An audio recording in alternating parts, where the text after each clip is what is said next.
New at 6, Salisbury police solve a 35-year-old murder mystery. In the summer of 1984, investigators found the body of 15-year-old Reesa Trexler in her grandparents' home in Salisbury. A 13-year-old girl stopped walking 50 yards short of a door, and it cost her the next 35 years of her life. Her name was Jodi Trexler. On a Friday afternoon in June of 1984, she crossed the grass toward her grandparents' house next door in Salisbury, North Carolina, looking for her older sister. She got as far as the crepe myrtle tree in the yard.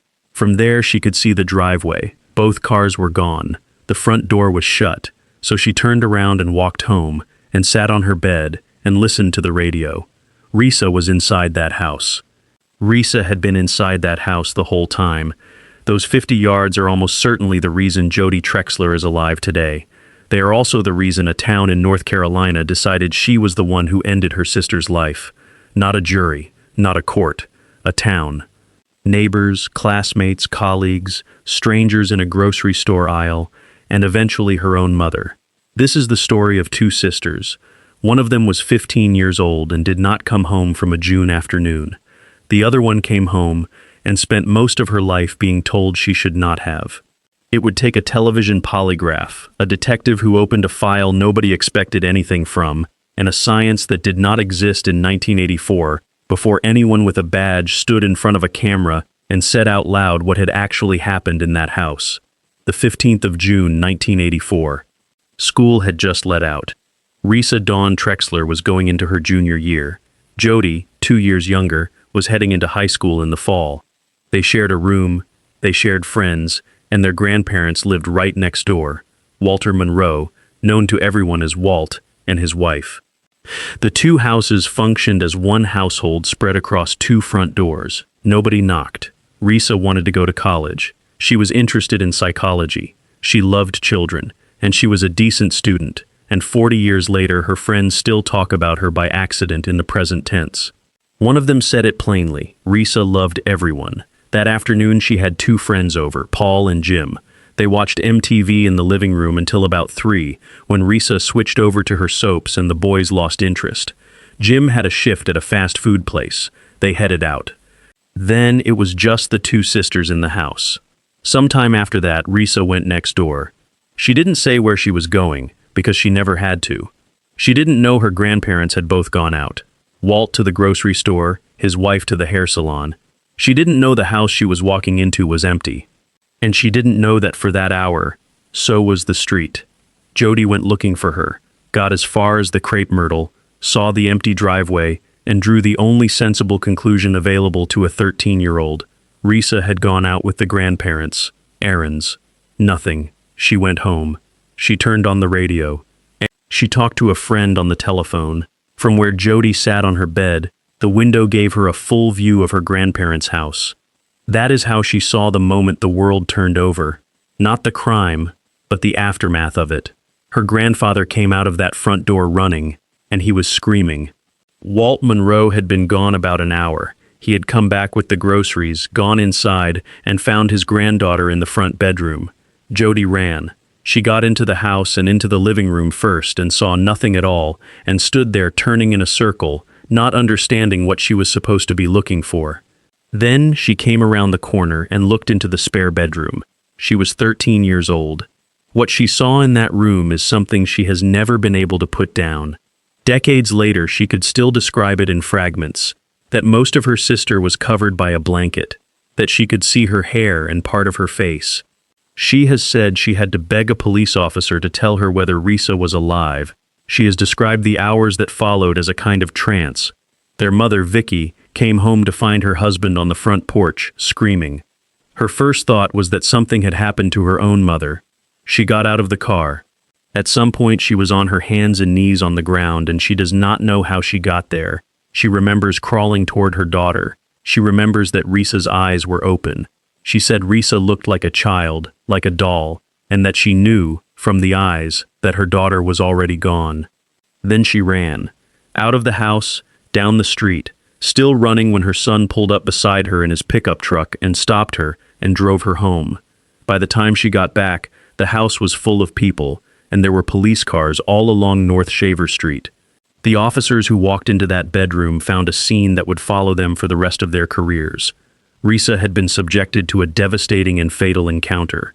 The injury that ended her life was one that nobody survives. The scene contained specific forensic markers that told investigators, within the first hour, exactly what kind of crime this was. It was not a burglary that had gone wrong. It was not a family argument that had escalated. This was a man, and he was a stranger, and he had done it in the middle of a Friday afternoon in a residential street 2 blocks from a working factory. The weapon was never found.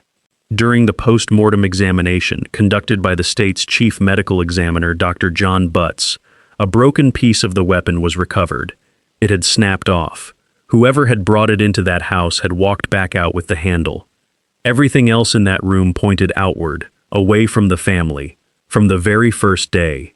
There was no forced entry, but on North Shaver Street in 1984, nobody locked a door at 3 in the afternoon, so there had been nothing to force. Nothing was taken. Reesa was still wearing her bracelet, her watch and her ring, which closes the door on robbery about as firmly as a scene can. The team collected fingerprints. They collected scrapings from beneath her fingernails. They collected biological material left behind by the man responsible, material which, in 1984, could be described only in the crudest terms, but which was bagged, sealed, and preserved anyway by officers who had no way of knowing what it would one day be able to say. They also recovered a hair on Reesa, which laboratory examination determined had come from an African American man. Nobody in the Trexler or Monroe families is African American. And out in the neighborhood, over the following days, officers took statements from 9 separate witnesses who reported seeing a black man in the area around the time of the crime. 5 of the 9 said he had been running. 9 sightings, a hair, biological evidence from a male stranger, a weapon carried in, broken, and carried back out. On paper, in the summer of 1984, the Salisbury Police Department had a great deal to work with, and within a few months, all of it had gone nowhere. This is the part of the story that gets skipped, and it is the part that explains everything that came afterwards. Because the failure here was not a failure of evidence, it was a failure of what could be done with evidence in 1984. Start with the 9 witnesses, 9 people who saw a man in a neighborhood, but they did not describe the same man. Heights varied, clothing varied, directions of travel contradicted each other. There were no street cameras to check them against.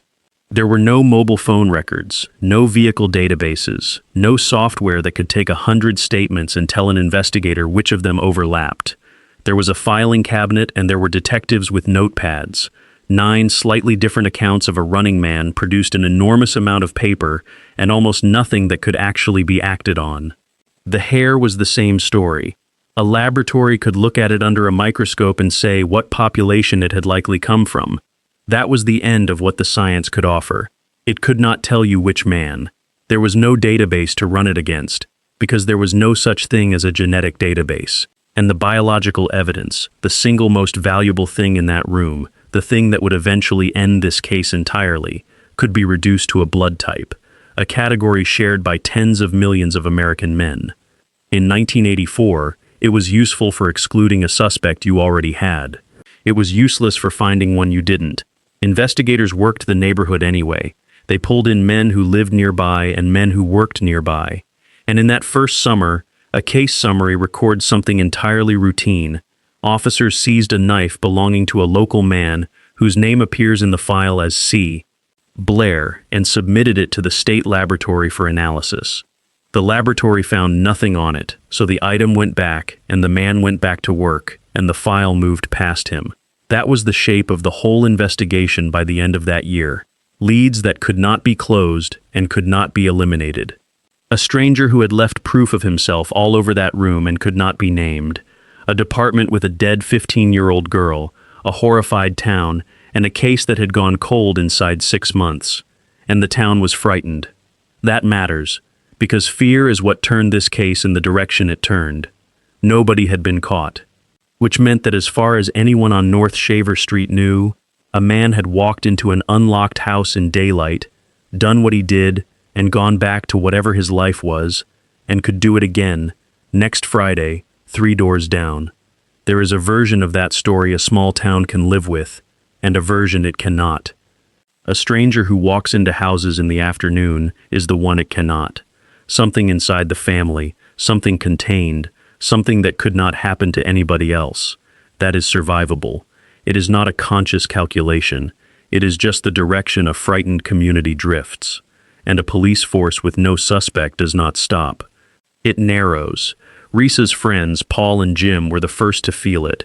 They were the last people known to have seen her alive, so detectives went at them again and again, 2 teenage boys, in and out of interview rooms, being asked the same questions in different orders to see which order would break them. Paul has described what that felt like from the inside. He has said it was painful. He has said the police blamed everyone who had been close to Reesa. He has said they were looking for a Hail Mary. They could not connect either boy to anything, for the simple reason that neither boy had anything to do with it. But the department never said so publicly. There was no clearing, no statement, no line in the paper. The 2 of them were simply left hanging in the town's imagination, and in a place the size of Salisbury, unresolved is its own kind of verdict. And when the boys produced nothing, there was exactly one person left who had been near that house. The logic, once you set it down, is depressingly simple. Jody had been alone.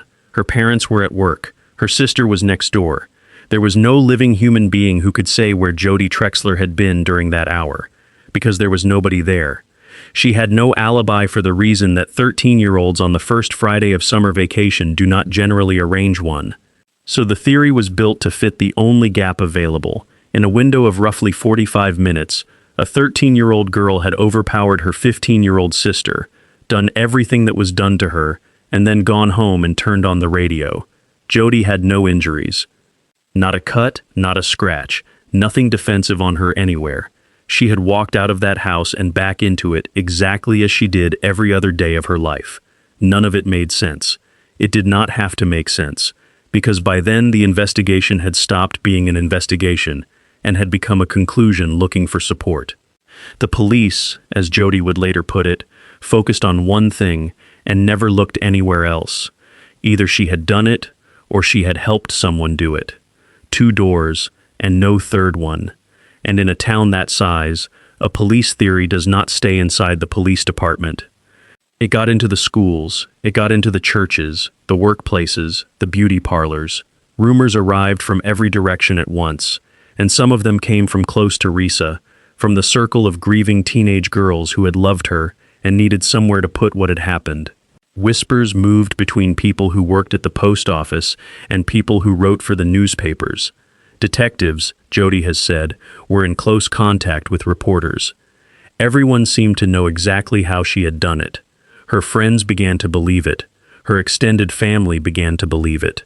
Paul, who had been sitting in that living room watching MTV a few hours before, lost contact with her entirely. The case took the friendship with it, the way it took most things. Every ordinary act became evidence. One of the things later held against her in public was that she had not shown enough emotion at the funeral. She was 13 years old at that funeral. She had walked into that bedroom herself, days before. But grief was suspicious, and composure was suspicious, and there was no way to stand in that town and be innocent. And then it arrived in the one place where it should have been impossible. Vicky Trexler had lost one daughter in June. In the months that followed, investigators worked on her about the other one. She has described it in words that are painful to read, that she knew in her heart Jody had not done it, but that the police put such doubt in her mind. They did not seem to want to talk about anything except Jody. A grieving mother sat across a table from men with badges who told her, over and over, that the answer was inside her own house.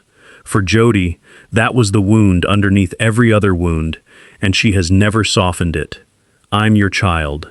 Why can't you believe me? I've told you 1,000,000 times. You're my mother. You're supposed to believe me. She was 13 when the town made its decision. She was 47 before anybody unmade it. There is no good language for the years in between, so it is better to just list them. She grew up. She left school. She got jobs, and at every job, sooner or later, somebody worked out who she was. Then the name went around the building and the look started. She has been called an axe murderer to her face. she has had neighbors stand in the street and scream at her in front of her own child. She married and had a daughter, Danielle, and the thing followed the child too. Danielle would grow up and describe on national television being a little girl whose friend was supposed to come for a sleepover until the friend's parents worked out whose daughter she was, and the sleepover quietly did not happen. That is what a rumor does across 3 decades. It does not stay attached to the person it started with.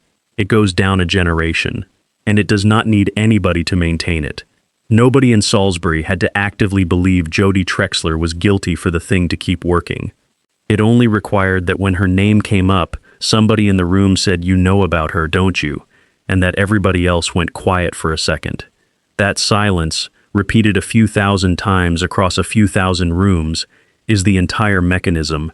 It cost the people doing it nothing at all. And there was nothing to fight, no trial to appeal, no conviction to overturn, no charge, no indictment, no hearing. Nothing had ever been formally alleged, which meant there was no courtroom anywhere in North Carolina in which any of it could be undone.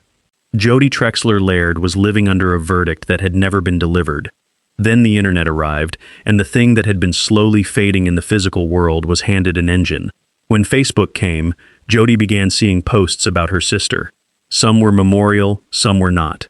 Groups formed around the case, and inside some of those spaces the Old Town answer was still the answer, now searchable, shareable, and permanent. Jodi joined one of the groups. She was removed from it. She was in her mid-40s, watching people who had not been born in 1984 discuss, in public, whether she had ended her sister's life.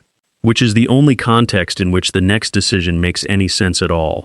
One afternoon the television was on and Dr. Phil was on the screen, doing what that program did, putting people in chairs and putting them on polygraphs. And Jodi sat there and thought, he does polygraphs. She sent an email. She did not expect anything to come of it. She simply wrote out what had happened, that her sister's life had ended when they were children, that she had spent her own life carrying the blame for it, and that it had shaped every year since. They wrote back. In April of 2018, Jodi Trexler Laird sat under studio lights in Los Angeles to answer, in front of a national audience, the question her town had been answering on her behalf since she was 13. The program brought on a woman who had grown up near the Trexlers and had spent years telling people Jodi was guilty. Her father had been a police captain. Her evidence, laid out under questioning, came to this, that Reesa had been home alone, and that once, when they were children, she had heard Jodi say she hated her sister, the sentence that virtually every 13-year-old girl on earth has said about a sibling and forgotten by dinner. She also asked how Jodi could possibly have known how many times her sister had been hurt. Jodi's answer was that her father had a copy of the post-mortem report and she had read it, which she had. That was the standard of evidence that had sustained a 34-year accusation. Then they put her on the machine. There is a myth about polygraphs, that they work by ambush, that the examiner springs something on you and watches the needle jump.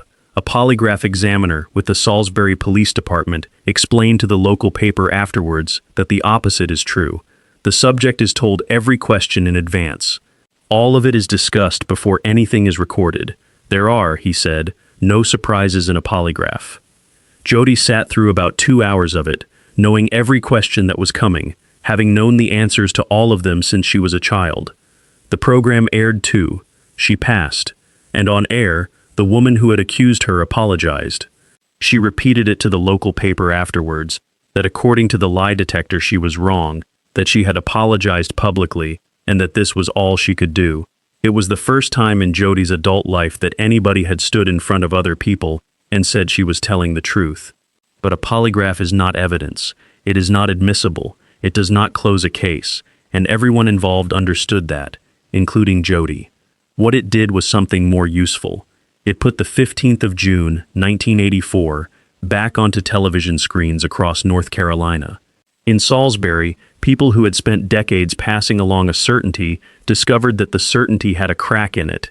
Reesa's closest friend from school told a reporter that week that she wanted the person responsible found, that Reesa's justice was long overdue, and the community needed to put it to rest.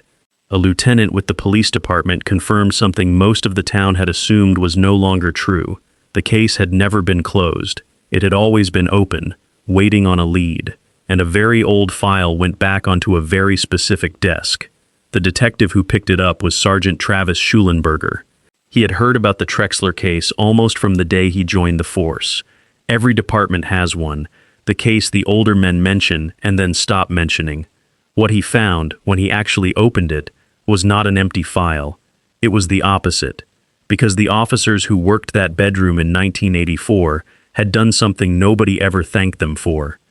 They collected everything, they preserved everything, they sealed and labeled material whose value they could not possibly calculate, using techniques that were already on the edge of obsolete, and then the department kept it, intact, through 34 years of moves and reorganizations and retirements. Schulenberger would say it plainly when all of this was over. It would not have been possible without the men who worked that scene. Those guys, he said, made all of this possible. He named one of them, an investigator called Jim Hurley, along with the others who had carried the file across the decades. Some had retired. Some had died. None of them ever knew what they had saved. Across those years, the state laboratory had run 10 separate tests on evidence from this case and produced 14 reports. There had always been a ceiling. Some material had never been tested at all because there had never been anything to test it with. In June of 2018, 2 months after the broadcast, Salisbury detectives submitted swabs to the North Carolina State Crime Laboratory. And this time the laboratory did not come back with a category. It came back with a complete genetic profile of a man. A single, specific individual, present in that house on the 15th of June, 1984. Then it matched nobody. The profile was run against the National Criminal Database and returned nothing at all, which meant the man it belonged to had never given a sample to any police force in the United States. In the old world, that is exactly where a case like this ended, a perfect answer to a question nobody could ask. But the old world had ended a few months earlier in California, where investigators had used a public genealogy website to identify a suspect in a decades-old series of crimes, and every cold case unit in America had suddenly understood what was now possible. In March of 2019, Salisbury sent an extract of that profile to a private laboratory in Virginia called Parabon Nanolabs. Genetic genealogy does not work by finding the person, it works by finding their relatives. The laboratory reads a far larger portion of the genetic code than a standard forensic test, a process called SNP genotyping, then uploads the result to a public database where ordinary people have voluntarily placed their own genetic files and agreed to police comparison. The system returns a list of distant cousins, second cousins, third, fourth, people the unknown man had probably never met and possibly never heard of. Think about what that actually means. Somewhere in America, a person had ordered a kit off the internet because they wanted to know what percentage of them was Scottish, or wanted to find a great-grandmother's village, or because it was on sale at Christmas. They sent off a sample, got a chart back, and uploaded it to a public site to see who else was out there. That decision, made for no reason at all, was about to identify the man who walked into a house on North Shaver Street. From there, a genealogist builds the family tree backwards: marriage records, census returns, obituaries, birth certificates. 2 branches converge and converge again, and the pool of possible men narrows from thousands to hundreds to a handful, and then to one, filtered against the only facts anybody actually had: that he was an adult male, and that he was in Rowan County, North Carolina, in June of 1984. The work was led by C.C. Moore, Parabon's chief genealogist, who had originally built these techniques to help adopted people find their birth families before realizing what else they could do. When she later joined the Salisbury press conference by video link, she noted that this was the 88th case in which her team had identified the source of crime scene evidence. The family waited. Vicky has described it as agonizing. On the 8th of April 2019, the report came back with a name, and it was nobody. That is the first thing the family will tell you about it. Jody has said it was a name none of them had ever heard. Not a neighbor, not a friend of a friend, not a face from a school photograph, not anyone in the entire social map that a town had spent 35 years interrogating. The name in the report was Curtis Edward Blair. and it was the second time that name had been in this file. Because in the summer of 1984, officers had seized an item belonging to a local man recorded as C. Blair and sent it to the state laboratory, and the laboratory had found nothing on it, and the file had moved past him and never come back. He had been there, in the first weeks. And the technology of that decade had handed him back his belongings and let him go. Curtis Edward Blair had been born in October of 1943, which made him 40 years old on the 15th of June 1984, 25 years older than the girl in that bedroom. He had lived in Rowan County. He had no connection of any kind to the Trexler family or the Monroe family. Not a friend, not a cousin, not an acquaintance. What he had was a job. Curtis Blair worked at the Frito-Lay plant in Salisbury. That plant stood 2 blocks from the house on North Shaver Street, diagonally across, 1 block over. The kind of distance a man covers on foot in 3 minutes without hurrying. He had a criminal history that included assault with a deadly weapon, and he had served time for it. At some point after 1984, he left North Carolina. There were arrests in New York and in California. Eventually, he settled on the far side of the continent, in San Diego County, about 2,500 miles from North Shaver Street, and that is where the trail stops, because Curtis Edward Blair died on the 6th of August, 2004, of heart failure. He was 60 years old. He had lived 20 years past that Friday afternoon, and he had lived them free. That is very close to the whole of what is known about him. The family have said, with obvious frustration, that they could not find out much about him at all. There is no interrogation transcript, no interview in which he explains himself. No letter, no boast, no half-admission to a cellmate. Court records give a string of arrests across 3 states and a conviction serious enough to send him to prison. A death certificate gives a cause and a city. Beyond that, the man at the center of 35 years of one family's life is close to a blank. That is one of the hardest things about a case solved this late. The name arrives and the person does not. Reesa's family were handed a set of syllables, a photograph, and an address 2 blocks from where she died, and then the door closed on the only man who could have told them anything. There would be no arrest, no interview room, no trial, no day when Vicky and Jody would sit in a courtroom and look at him across a few feet of air and ask the only question that mattered. Jody has said that through all of it she had held on to the idea that one day, when it was solved, they would get to sit down and look this person in the face. They will never have those answers now, but there was one thing still left to do, and it meant going and getting him. Curtis Blair had died in California, but his family had brought him home. He had been buried in Memorial Park Cemetery in Salisbury, a few miles from the house, a few miles from Reesa's own grave. For 15 years, the man responsible for what happened on North Shaver Street had lain in the same small city as the family who spent those years being asked what they had done. In June of 2019, a judge signed a petition, and that grave was opened. Consider what had to be true for that morning to happen. A detective had to believe a name produced by a family tree. A court had to agree it was worth disturbing the dead. And a report built out of the voluntary curiosity of strangers had to be trusted enough to send men into a cemetery on the strength of it. His remains were taken to a local funeral home, which offered its facilities so a sample could be collected properly and so that Curtis Blair could be cared for and reburied afterwards.